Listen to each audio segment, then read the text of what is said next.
83 справка алынат түндүктө. Эртеңден баштап. Мына кызматтын жетекчиси турат. Ал жерде системада туура түшүнүңүздөр. Биз жаңы алып аткан айдоочулук көлүккө 83 справкасы жоқ жаңы айдоочулук көлүк бере албайбыз. Ал наркоман болушу мүмкүн. Ал ден соолугу чың эмес болушу мүмкүн. А сизде права бар да, сиз алган.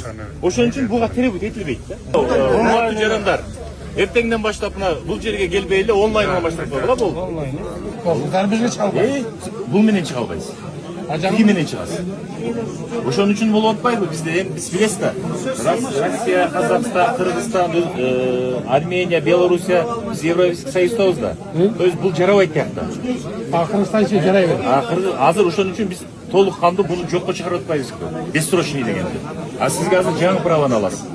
Урматтуу жарандар, 15 февралга чейин жетишпей калса, дагы узартып коебуз. Эч ойлонбоңуздар. Үйүңөргө барып эле, эртең күтүп эле түндүк тиркемеси аркылуу эле алмаштырып алгыла.